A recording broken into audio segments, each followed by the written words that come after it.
This is the talk of Music City Real Estate.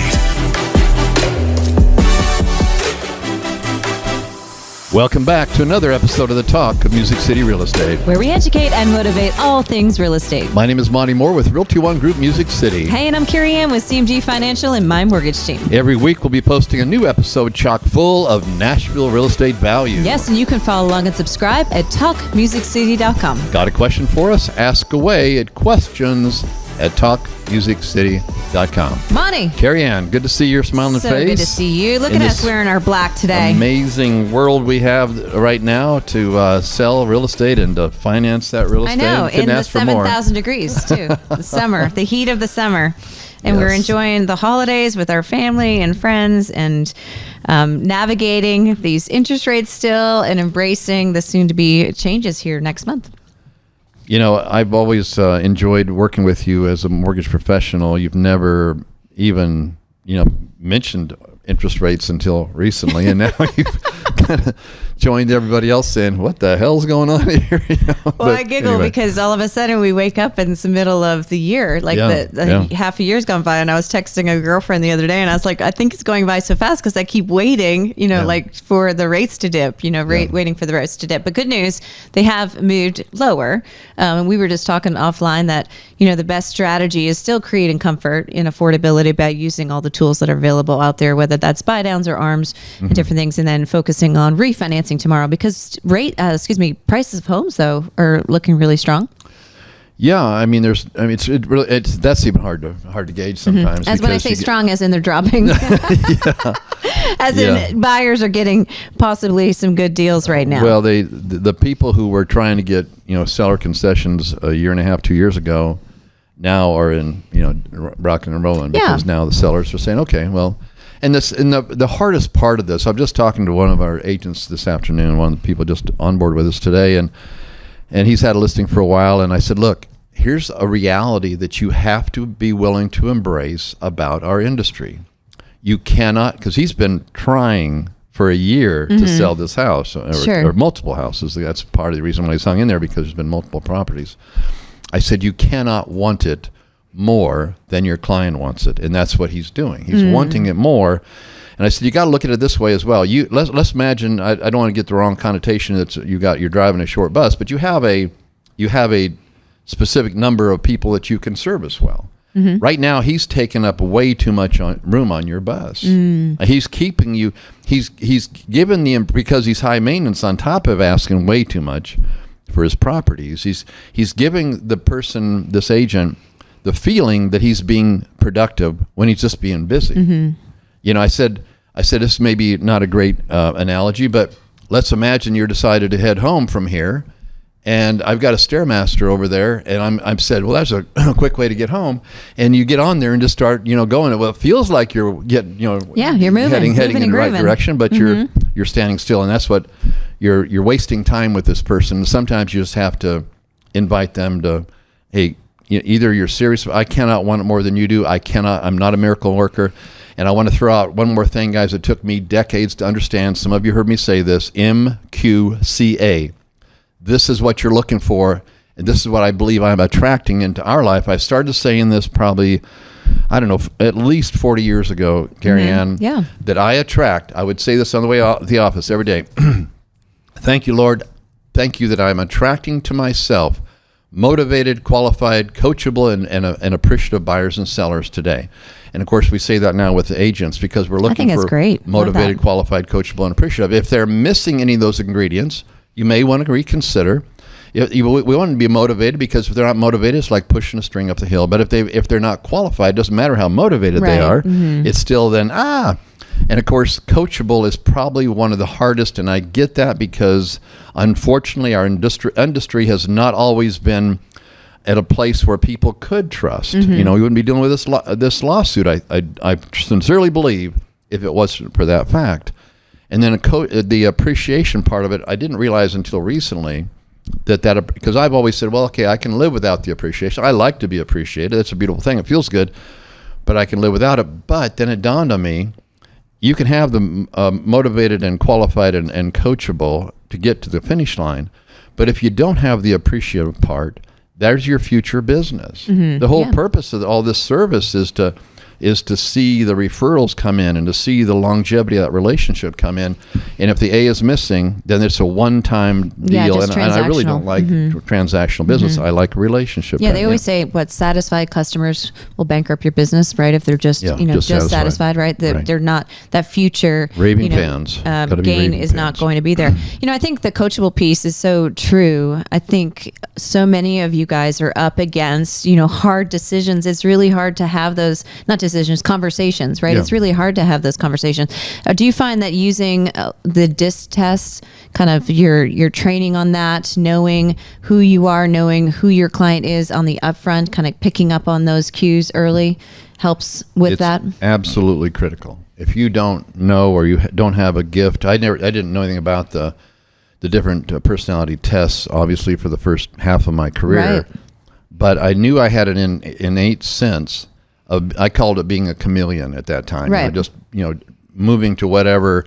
I always prided myself to some degree of being able to work with the biggest redneck in the world or the most astute business person in the world and everywhere in between. No offense to those who are consider themselves rednecks.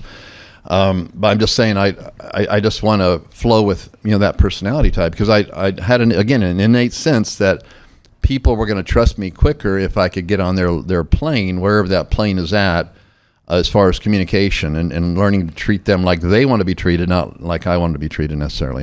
And being a D personality, bottom line, that took some adjustment for me, because I missed a lot of times the song cues and dance on the front end, because I'm just all about get to the bottom line kind of guy, But. Right, and you can skip over great connections, just by cutting the storyline short. It's interesting on the flip side, when people are looking to capture my business, I am so picking up that they are not utilizing the DISC test. I've said 2 words. I don't need to know about this blue sky or the fuzzy cat. Like, get to the point, right? And if those folks can get to the point, all of a sudden they won me over. It's interesting how utilizing that on the flip side too, you can pick up those cues and we can do a lot more business together. But those hard conversations are being had more and more.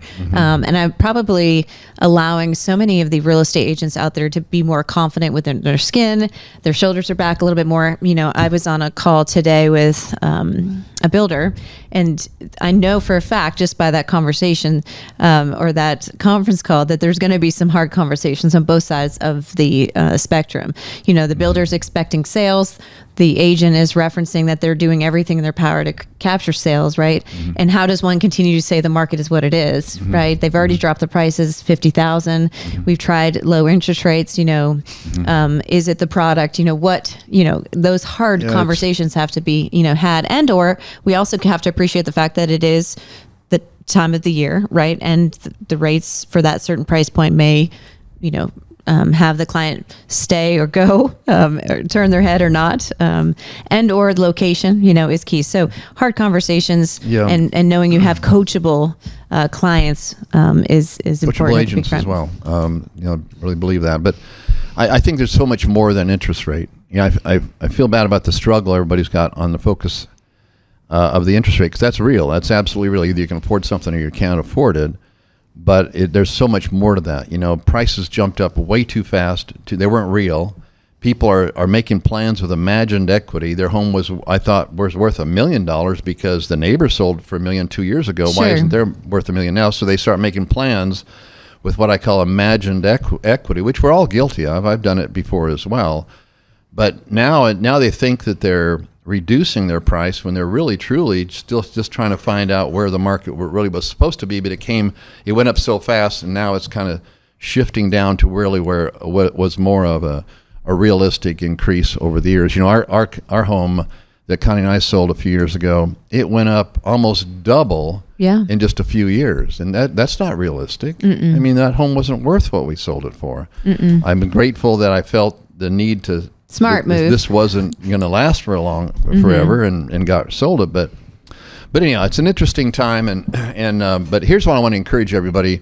Bottom line is, this too shall pass. We know living on the planet any length of time that the only thing for sure is change, and this too shall pass. Been in the business since 1983. That was a good year. sat around a luncheon today. I said, I've been in the business longer than most of you have been on the planet. We're sitting around this table. And so I've seen every market that you can imagine. And the one thing I know for sure is this too will pass. In the meantime, work on your skills, work on your communication, work on your negotiation. It's amazing to me how many realtors really don't have any negotiating skills. Mm-hmm. They hang on for dear life and let the person, the consumer, dictate, unfortunately. So you've got to hone in on these skills. This coming market is not going to allow you to any high level of success if you refuse to do the things to become an expert, because your value has to be so obvious, right, that there's no hesitation of when you're having the conversation.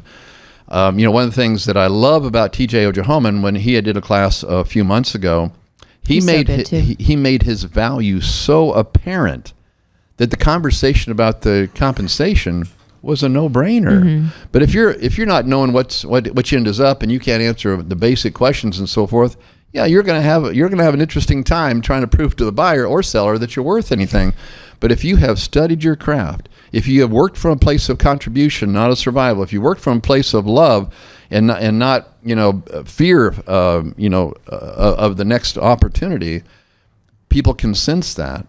And if you make sure that you are consuming every book that you can on the topics where you're recognizing your weakness, you're recognizing what it's going to take to press on through, if you can lean into this current time, and that's one of the things I've been trying to help our family here at Realty One Group really embrace is the idea of mental toughness and leaning into the market, because it's going to change. Right now there's this giant wall building of future business. Mm-hmm. You know that. Mm-hmm. There's a bunch of people out there that you've pre-qualified that just can't quite do it right now, that when that rate does come down eventually, and it will, it's going to adjust, then those people who have built those muscles, have leaned into the current reality, knowing it's temporary, they're going to really capture, and that's when market shares shift. Yeah, and the floodgates are going to open up. We'd be crazy not to think at that point prices of homes are going to start to adjust, right? And the negotiating power of you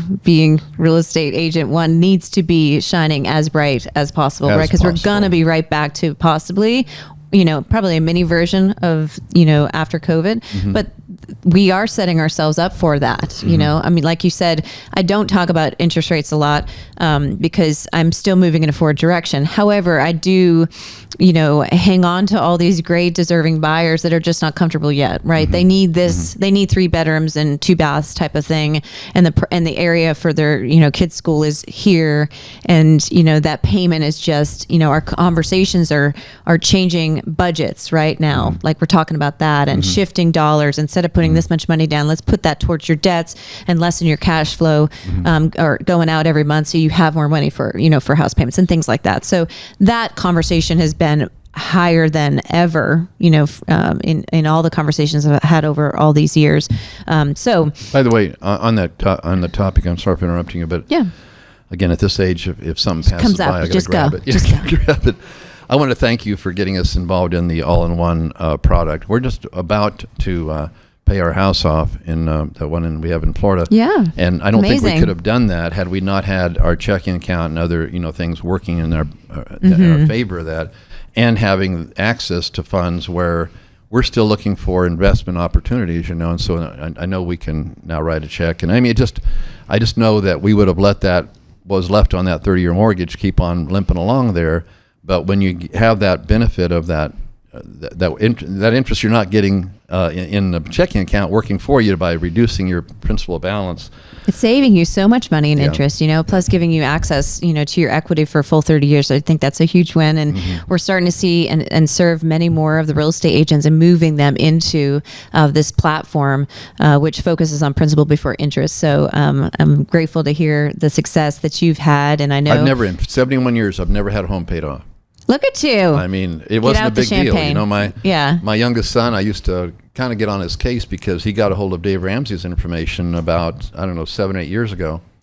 And he lived it, man. I mean, he mm-hmm. walked it. Yeah. There he is, I think 35 years old. Within 5 years, he had his home paid off, $350,000 home paid off because he followed that.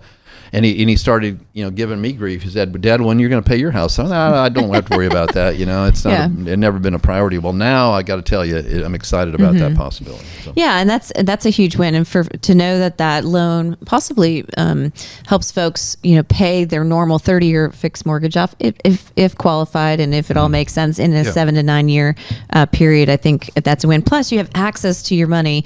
Cash is king. So having access to that to be able to do other things is also an important piece. People have to realize, though, that interest rate that you're paying on that is not really that interest rate, because it's money you're saving, and it's... You talk about the effective rate versus the interest rate. Exactly. It's really an effective rate because you're saving money there in the process. It definitely changes that. But yeah, I think you talk about sharpen the tools. I remember there's a picture of me with an axe back in the COVID days when we were just kind of sitting at home like, what are we to do? Thinking the world was coming to an end.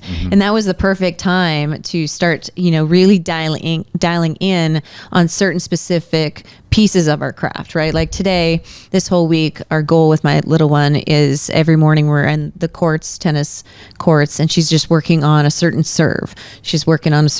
Right? And we just do 2 buckets of balls and then we're off, right? And that just dialing that in and building that rhythm, right? So you're able to do it with your eyes closed, right? And be very consistent with it. And it's very similar to what I do, when it comes to even having a conversation with a client on the telephone. Agents being able to dial that in with a cold call, right? How do you build a rapport? How do you be able to figure out their personality, are they DISC immediately, on that conversation? What's your plan for follow-up from that conversation? How do you make sure that they understand that you're a true professional and or, a rock star in your field so they don't call another? How do you do all that? Well, real scripting, some people like the word scripting. I use the word scripting because I have a base script that I add a lot of flair to, right? This client, when I figure out their D, that base script is still the same, but it adds this, and this. And then if I know that they're an I, I'm adding some more humor, and some more bubbliness. The People's CS. names. Yeah, exactly. So you pick that up. So I do think you're onto something when it comes to taking this time to not give up, right? Just to really dial in and level up, in every little aspect of it, from the cold calling to email writing, right? To buyer presentation. Again, people are going to possibly take the time to interview more. They're being told to do that. So how do you stop that process, right? By closing it down. Yeah, but just in their wowing them, right? Yeah. What's your first impression? Do you send something before you even go to the meeting? Do you have a curry in your back pocket? Do you have things already ready to go when it comes to little, very cost efficient, thank yous or early thank yous that you can make sure you really wow them. All that stuff can be dialed in now, which I think is great, and putting those systems in place tomorrow. Redeem the time. Absolutely redeem the time. Yeah. One thing I learned a long time ago is when the market's a little slower, you do the things you won't have time to do later on. Right. And part of that is honing your craft, making sure that you understand how to negotiate a deal and understand the personality types, understand these basic elements.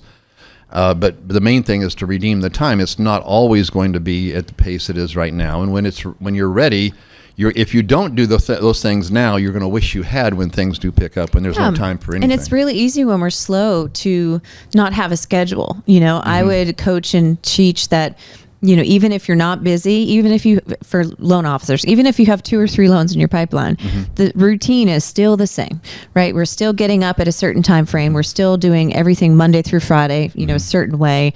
From a real estate agent, if you're going to work really hard on Saturday and Sundays, have your so-called weekend on certain days, your off days and your on days, but you're not just winging it. You're not just getting up saying, what am I going to do today? There's structure around your day. Tail's wagging the dog if that's your life. Yeah, and total structure around it, so you could really just continue to grow, and that it will happen. I always say to a lot of loan officers, is it going to happen? Yes, it's going to happen. It's just when is it going to happen? Yeah. There's no doubt in my mind that you can be a success if your heart is it and you're truly committed. Goes back to the question, are you interested?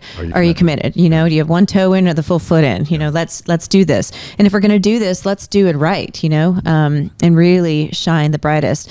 I always say, like we talked, and Jim and I did a podcast with Jim the other day, and going back to like, oh, those, back in the day when I started in the mortgage business, I was like, oh, success is for those people, closing and serving that many people is for those people, not me, and really looking in the mirror and reminding you that you're worthy of being able to serve many people by giving yourself permission to be completely successful, and you define the word of success, because that might be that you have more time, you make a certain dollar figure and then the rest of the time, you spend with family and friends, or you are able to, hit a financial goal that's never been hit, whatever your definition of success is, I think it's important, but you are worthy of that. You and I see and we work with a lot of real estate agents that I just want to yank their hands and be like, come on, you got this. I know for a fact you can help, so many more people if you want it. And that's the other thing. You and I can't make anybody do anything that they don't want to do. I think that part is important for them to decide, that piece. But this is an amazing business that we're in. Middle Tennessee is so large. So there's so much opportunity here. We're blessed to be in a market that people are moving here on a regular basis to. The price points are from all over, so we could serve that first-time home buyer to the luxury, to the investor, all the things in between. Plus, we have so many different types of homes. That's the other thing. Take the time and just learn all the homes that we have the ability to sell. Know your backyard. I mean, where do you want to? What do you want to farm? But get specific, get detailed, get intentional about this. It's also. It's the middle of the year right now. It's really a good time to look over your goals and make sure you're on target. I'll never forget, I shared this recently on the call, never forget back in 1980, We're back in the 1988. Had been in the business about 2.5 years at that time, 3 years. And somebody said, I bet you can make a 6-figure income money. Yeah, right. And I didn't know what that was. I wrote it down and I said, damn, that'd be a lot of money. Yeah. I'd never made something like that before. And so I did the math and reverse engineered it. Fortunately for me, I just read a Zig Ziglar book on goal setting. Yeah. And in that year, I set a goal. I made $100,000. Now, it's not easy when your average sale price is $54,000 and you're on a 50-50 split. Trust me, that was 100 deals. But the next year, I was naive enough, and I bring this up because sometimes it's better to not know what you don't know. Mm-hmm. I didn't know that I couldn't make $200,000, but I thought, well, if I can make $100,000, why not make $200,000? Sure. And so I did the math. The difference on the second time though was I knew I couldn't leave 50% on the table. So long story short, I ended up buying a Remax franchise because at that time they were paying 100%. I knew there was other agents had to be tired of laying a lot of money on the table. So anyway. That year, July came along, and I wasn't anywhere near that goal. Mm-hmm. Even at 100% commission, I wasn't anywhere near that. And I remember sitting down with myself and saying, okay, you either got to reduce the goal, because goals can work against you if you're not careful. If they're not attainable, they'll work against you. Sure. And then you end up, the temptation anyhow would be well, I'll get it next year, and then you just kind of kind of fizzle out.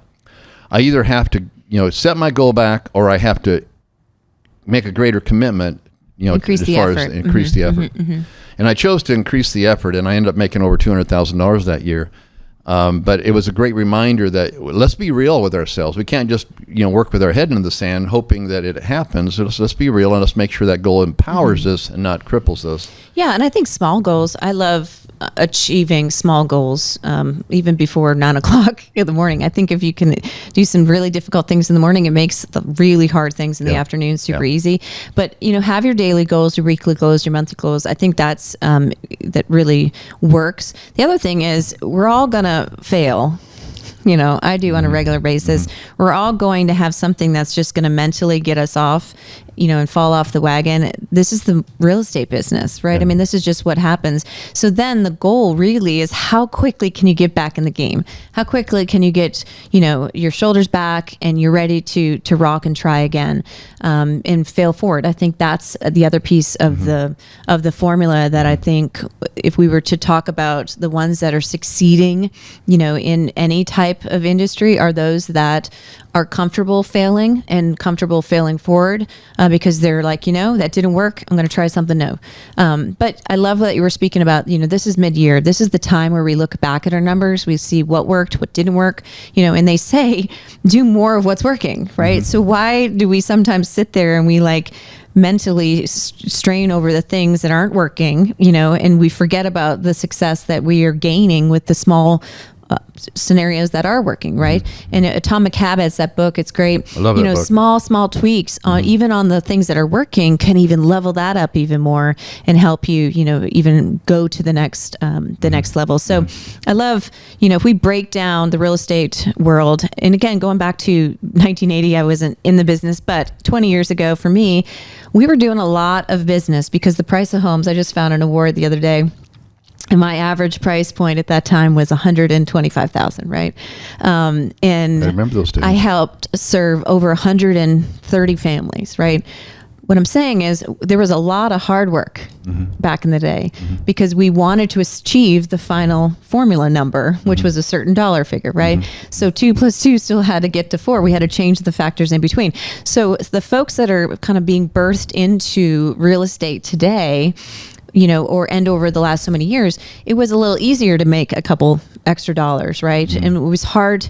And for those of us that raise the bar and it's hard to go under the bar that we've already raised, we have to appreciate the fact that, times do change, right? We have the ups and we have the downs.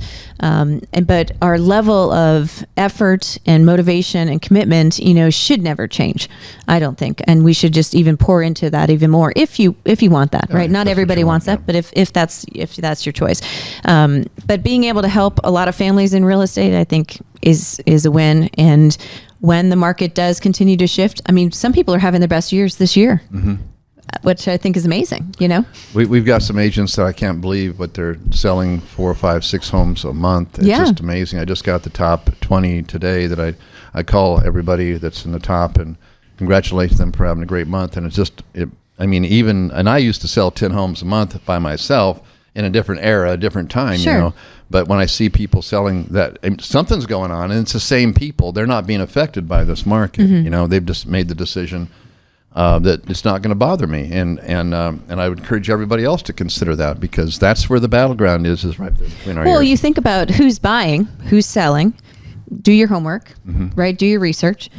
And then go after that because not everybody is buying and selling currently, right? And so if we continue to knock on the doors of the people that aren't, we're just going to continue, like you said, we're on that treadmill. We're just walking in a standing position. But, thinking different, acting different, what got us here won't get us there. All those things are so true.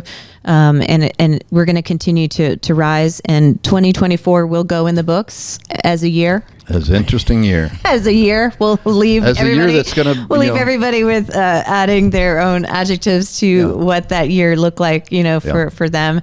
But again, I do think it's going to be a great year if you take it as a growth year, as a learning year, as a year that you really sharpened your axe, and really dialed in on really being the best of the best in the industry. Because I think naturally and organically, when you do that, you don't really have to tell anybody what your worth is because they can just see it. It's just pouring out. Like TJ, the way he speaks, the way he holds himself, he doesn't need to say much. It just pours out that he knows his craft. He's very confident within his craft. He knows that he's going to make sure there's a beginning, middle, and end, and he's not going to leave until we hit the end. And I think that is a win, and I think we can learn a lot from those other folks. I love that you taught me a long time ago, success leaves clues, right? And go to the tables, go to the breakfasts, the lunches, and the dinners with other people doing more than you. And I love that. I always try to make sure I'm at a table with somebody, more than one, doing more than I, so I can learn from them. So take people out to lunch that are better than you. Hang out with people that are better than you. We're only as good as the top 5 people that we hang out with. Yeah, and we can learn a lot from them and study their moves. Like I would go a different direction and say, what time do you get up? What time do you go to bed? What's your rhythm path? Because you have to, if you're going to continue to be at a pace, and this is what I'm navigating now, is like, how do you not get tired by a certain time frame? And then how do you continue to age gracefully without your body hurting you on a regular basis? Like you have to not forget about yourself too, because sometimes many of us are all about everybody else but ourselves, and then we wake up one day and we're like, oh, what about us? So I love Miracle Morning for Realtors. If you haven't read it, you got to read it. Yes, that's a really good one. I had it in here today on these people joining us. I said, you got to read it. It's you think of yourself like a pitcher of some sort of liquid, and you can only pour out what's in there. And if you don't take care of the core, if you don't look at those savers, silence, affirmations, visualization, exercise, reading, and scribing, writing, you got to take care of you, or you're not going to be able to take care of anybody else. Yeah, so true. Well, hey, Carey Ann, I don't think we even got onto our topic. We didn't get to the topic we wanted to today. We're just sidetracked, but I think it was a good conversation. Amen. So I think I always enjoy talking with my good friends. So thank you. Amen. And thank you, everybody, for joining us. You've been listening to the Talk of Music City Real Estate.